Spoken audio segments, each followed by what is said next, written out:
যতই দিন যাচ্ছে নির্বাচন নিয়ে বিএনপি ছাড়া অন্য অন্য রাজনৈতিক দলগুলো ধীরে ধীরে যেন তাদের মূল বক্তব্য প্রকাশ করতে শুরু করেছে। বিএনপি নির্বাচন চায় এবং দ্রুত নির্বাচন চায়।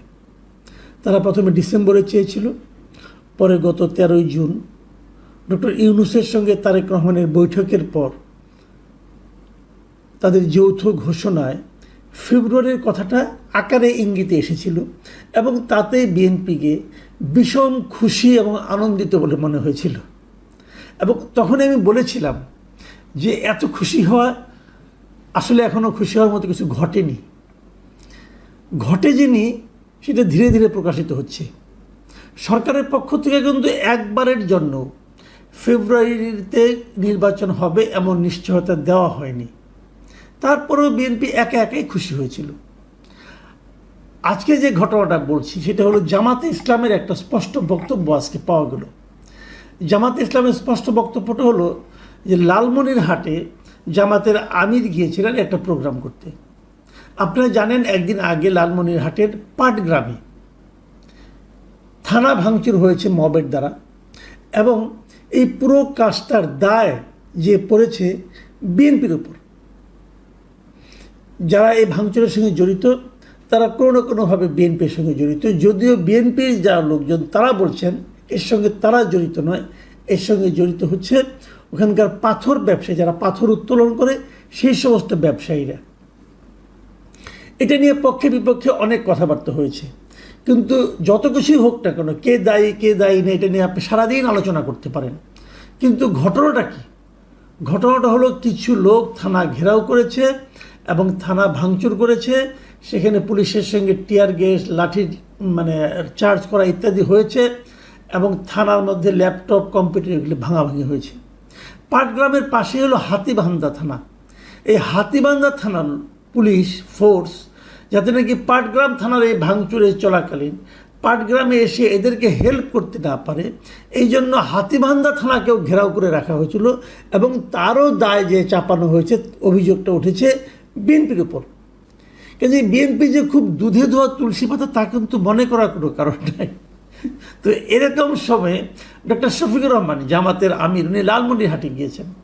উনি যখন লালমনিরহাটে সাংবাদিকদের মুখোমুখি হন তখন সাংবাদিকরা ওনাকে জিজ্ঞাসা করেছেন যে নির্বাচনের ব্যাপারে উনি কী ভাবছেন।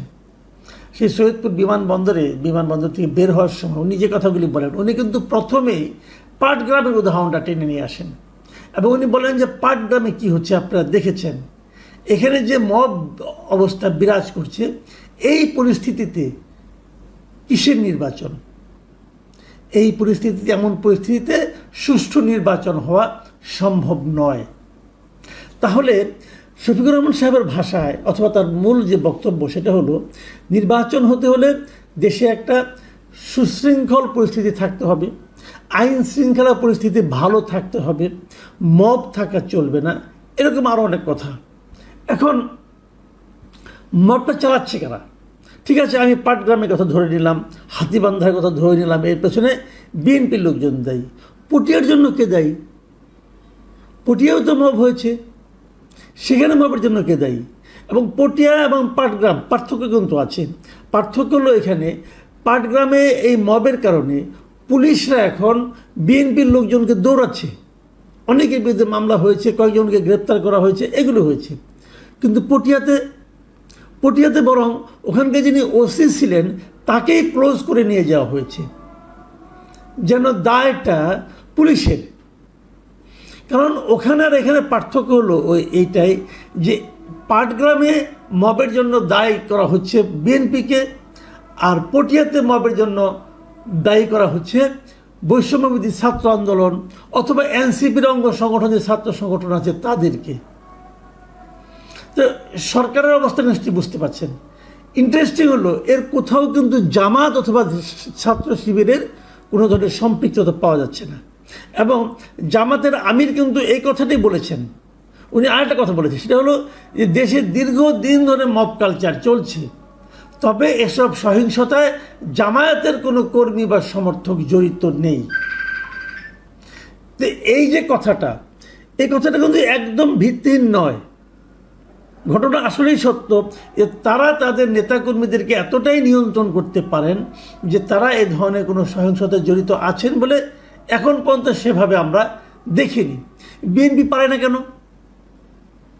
বিএনপি কেন পারে না? এই প্রশ্নটা কে করবে, কাকে করবে? দেখুন, আপনারা এর মধ্যে দেখেছেন যে ঢাকাতেও গত একদিন আগের ঘটনা, ঢাকার একটা হোটেল বরানির একটা হোটেল জাকারিয়ায় বিএনপির যুব দলের একজন নেতা, মনির না কি যেন নাম, সে যে সেখানে ভাঙচুর করেছে, এখানে নারী ছিলেন, তাদের গায়ে হাত তুলেছেন, তার লোকেরা যে অনেক কিছু করেছেন, তাকে বিএনপি বহিষ্কার করেছে, তার বিরুদ্ধে মামলাও করেছে।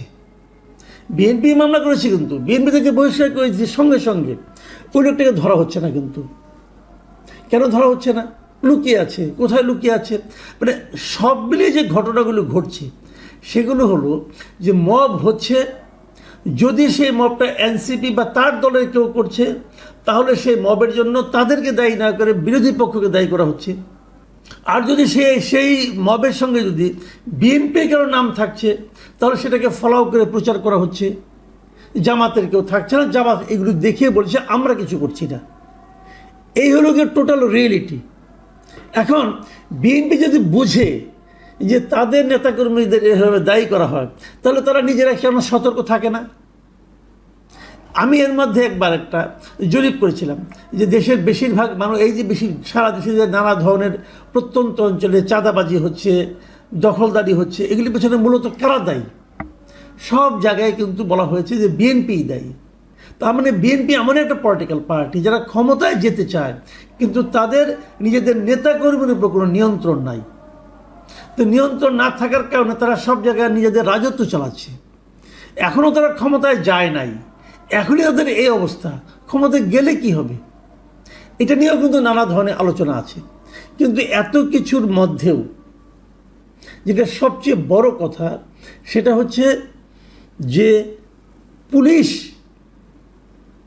পুলিশের যে মনোবল সেটাকে ধীরে ধীরে ভেঙে দেওয়া হচ্ছে এবং সেটাকে ইস্যু করে নির্বাচনকে কিভাবে পিছিয়ে দেওয়া যায় তার আলোচনা চলছে। এবং সেই আলোচনাটা কারা তুলছে? সে আলোচনাটা তুলছে জামাত ইসলামী, সে আলোচনা তুলছে এনসিপি, সে আলোচনা তুলছে অন্যান্য বিভিন্ন পলিটিক্যাল পার্টি। মানে বিএনপির নির্বাচন তাড়াতাড়ি হওয়ার যে দাবি, সেই দাবির বিপক্ষে যেন সবাই উঠে পড়ে লেগেছে। কারণ আপনি অপেক্ষা করেন, দেখবেন দুদিন পরে সরকারই বলবে যে নির্বাচনের কোনো পরিবেশ নেই। তো নির্বাচনের পরিবেশ কীভাবে তৈরি হবে? পুলিশকে আপনাকে সক্রিয় করতে হবে। তো পুলিশকে তো আপনি সক্রিয় করেন না। যখনই কোনো মব তৈরি হয় আপনি ওখানকার পুলিশ কর্মকর্তাকে ক্লোজ করে নিয়ে আসেন। তো ক্লোজ করে নিয়ে আসলে এরপরে যাকে ওখানে পাঠাবেন সে কি আর এই মবের ব্যাপারে হবে, কেয়ারফুল হবে? সে কি মবকে থামানোর জন্য অগ্রসর হবে? কে ক্লোজ হতে চায়? কে চায় যে তার চাকরি জীবনে এরকম একটা স্পট পড়ুক যে তাকে ক্লোজ করা হয়েছে? সব মিলিয়ে যে সিচুয়েশনটা সেটা হলো যে নির্বাচন যত বিলম্বিত করা যায় বিভিন্ন ছুতানাতায় তার এক ধরনের পায়তারা চলছে বিভিন্ন কর্নার থেকে। রাজনৈতিক দলগুলো, বিএনপি বাদে অন্যান্য যে দলগুলো আছে, জামাত অথবা এনসিপি অথবা ইসলাম নামধারী দলগুলো আছে, তারা যেমন নির্বাচনকে পেছাতে চায় তেমনি সরকারও পেছাতে চায়। সরকার মুখে উচ্চারণ করছে না, এরা করছে। দেখুন নির্বাচনের ব্যাপারে কী কথাটা বলেছেন জামাতের আমির। তিনি বলেছেন আগে নির্বাচনের পরিবেশ তৈরি করতে হবে, সেজন্যই আমরা সংস্কারের কথা বলেছি। মৌলিক সংস্কার ছাড়া ভালো নির্বাচন সম্ভব নয়। মানে আগে পরিবেশ তৈরি করতে হবে এবং এই জন্য ওনারা সংস্কারের কথা বলেছেন। এই পর্যন্ত ঠিক আছে। তারপরে কি বলেছেন? মৌলিক সংস্কার ছাড়া ভালো নির্বাচন সম্ভব নয়। এখন এই মৌলিক সংস্কার কাকে বলে? মানে কি পর্যন্ত সংস্কার হলে সেটাকে মৌলিক সংস্কার বলা যাবে? এর কিন্তু কোনো ব্যাখ্যা নাই। যতটুকু সংস্কার হলো উনি বলেন না সংস্কার হয়েছে, এটা ভাষা সংস্কার হয়েছে, এটা কিন্তু মৌলিক সংস্কার হয় নাই। অতএব নির্বাচন পিছিয়ে দাও, যতদিন না হবে ততদিন আমরা অপেক্ষা করব। কেন? এখানে জনগণ কোথায়? জনগণ কি চায়? জনগণ কি তাহলে ভোট দিতে চায় না? আপনি বলবেন জনগণ ভোট দিলেই সব সমস্যার সমাধান হবে? না, হবে না। ভোট দিলেই সব সমস্যার সমাধান হবে না। কিন্তু আপনারা যেটা চাচ্ছেন তার জন্য যদি আরও 10 বছর সময় লাগে, 5 বছর সময় লাগে, 3 বছর সময় লাগে, আপনারা তো মৌলিক সংস্কারের কোনো রূপরেখা তৈরি করতে পারছেন না। এটা অলিক আপনাদের দাবি যে মৌলিক সংস্কার, মৌলিক সংস্কারের চেহারাটা কী আসলে তাকে আপনারা ক্লিয়ার করতে পেরেছেন? তা তো ক্লিয়ার করতে পারেননি। তো সে যে জিনিসটা আপনারা নিজেরাই জানেন না কী করতে হবে, সেটা করে তারপরে নির্বাচনের পরিবেশ তৈরি হবে। কিভাবে হবে? নির্বাচনের পরিবেশ তৈরি করার প্রথম এবং প্রধান কাজ হচ্ছে পুলিশকে শক্তিশালী করা। সেটা তো আপনারা করছেন না এবং করতে চাচ্ছেনও না, বরং পুলিশকে আপনার দিনকে দিন আরও আপনি দুর্বল করে তুলছেন, পুলিশের মনোবলকে আপনারা আরও ভেঙে দিচ্ছেন। শুনেন, যেদিন আপনারা এই বিগত জুলাই আন্দোলনের সময় পুলিশ যে নিহত হয়েছে তাদের নিহত হওয়ার ঘটনার কোনো বিচার করা যাবে না বলে ইনডেমনিটি পাস করেছেন, সেই দিন থেকে পুলিশের মনোবল শেষ হয়ে গেছে। কাজেই এই পুলিশকে আপনারা নির্বাচনের জন্য উপযোগী করে তুলবেন, তারপরে নির্বাচন করবেন, তাহলে সেই নির্বাচন আর আমরা দেখে যেতে পারবো না। এই বিষয়গুলো সবগুলি একটার সঙ্গে একটা সম্পর্কিত। এখন কিভাবে পুলিশের মনোবল আপনারা দৃঢ় করবেন, কিভাবে মৌলিক সংস্কার করবেন, কিভাবে বিএনপি এবং জামাত একমত হবেন, কিভাবে জাতীয় ঐক্যমত্য তৈরি হবে, কিভাবে ডক্টর ইউনূস নির্বাচন দেবেন, এবং সেই নির্বাচন আবার উনি বলেছেন হবে ইতিহাসের শ্রেষ্ঠ নির্বাচন।